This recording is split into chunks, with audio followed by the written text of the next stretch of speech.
Hello everyone, অনেকদিন পর আবার একটা মিনি ব্লগ শেয়ার করছি। আমার মা পাপা এখন আছে আমার কাছে। আমরা রেডি হয়ে গেছি, কোথাও বেরোচ্ছি, সেটা একটু পরেই জানতে পারবে। আজকে ম্যাচিং করে ব্লু আউটফিট সবাই পরেছি।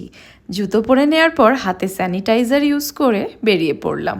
যেতে যেতেও কিছু ভিডিও ক্লিপস নিলাম। সোসাইটির সামনের থেকে শুরু করে শপিং মলে যাওয়া অবধি। শপিং মলে যাওয়ার কারণটা একটা স্পেশাল। মায়ের সবসময় পরার যে স্পেক্স মানে চশমাটা, সেটা হালকা একটা চশমা নেব বলে। যেটা মা সবসময় পরে সেটা একটু ভারী চশমা। সেই জন্যই আমরা পৌঁছে গেলাম স্পেকট্রাম মল, যেটা আমাদের বাড়ির সব থেকে কাছে। তারপর যেটা হয়, জামা হোক বা চশমা চয়েস করতে খুবই মুশকিল হয়ে যায়। যাই হোক, এখানে মা অনেক কটা চশমা পরে চেক করছিল। ফাইনালি চয়েস করে মা ওপরে পাওয়ার চেক আপ করাতে গেল, আর আমি ওখানে সানগ্লাসগুলো পরে পরে ট্রাই করছিলাম। তবে কোনটা আমায় বেশি ভালো লাগছে তোমরা কমেন্ট করে অবশ্যই জানিও। আমার জন্য আর কিছু কিনিনি, কারণ আমার প্রচুর সানগ্লাসেস আছে। মায়েরই চশমাটা খুব ইম্পর্ট্যান্ট ছিল, আর্জেন্ট। তাই জন্য মায়ের চশমা কেনার পরেই আমরা পৌঁছে গেলাম 4th ফ্লোরে, যেখানে সমস্ত রেস্টুরেন্টস আছে। এই যে পিছনে অস্ট্রেলিয়া রেস্টুরেন্ট দেখতে পেয়েছ, সেখানে চলে এসেছি। আজকে ভেবেছিলাম একটু অন্যরকম খাওয়া দাওয়া করব। এখানে ইটালিয়ান ফুড পাওয়া যায়। প্রথমেই আলফ্রেডো ক্রিমি পাস্তা অর্ডার করে নিয়েছিলাম with toast, butter garlic toast. সেটা 3 ভাগে ভাগ করে আমরা খেতে শুরু করে দিলাম। হোয়াইট সস পাস্তা খেতে বেশ ভালোই লাগে, তোমাদের মধ্যেও অনেকে খেয়েছো জানোই।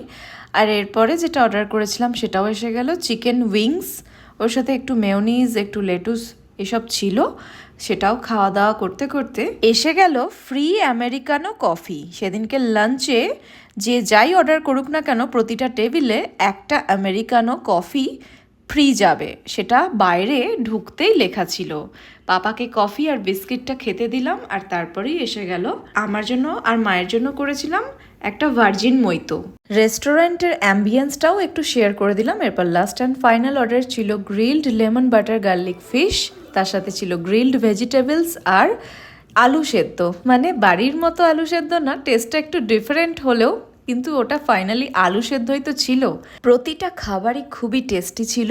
অ্যাকচুয়ালি এই রেস্টুরেন্টে আগেও এসে খেয়ে গেছি। প্রত্যেকবারই আমাদের এই রেস্টুরেন্টের ফুড খুবই ভালো লাগে, তাই বছরে 1 থেকে 2 বার আমাদের আসা হয়। বেরিয়েই 4 তলার ওপর থেকে নিচে ট্র্যাম্পোলিন পার্কে বাচ্চারা লাফালাফি করছে, সেই ভিডিওটা তোমাদের সাথে শেয়ার করলাম। আর তারপরে ভাই ভিডিও কল করলো, আমরা সবাই কথা বলে নিলাম। তারপর এই শপিং মলটা চারিদিকটা একটু ঘোরাঘুরি করে বাড়ির দিকে রওনা দিলাম, কারণ সন্ধ্যে 7টা থেকে আমার যোগা ক্লাস থাকে, তার আগে বাড়ি পৌঁছতেই হবে। Thank you for watching.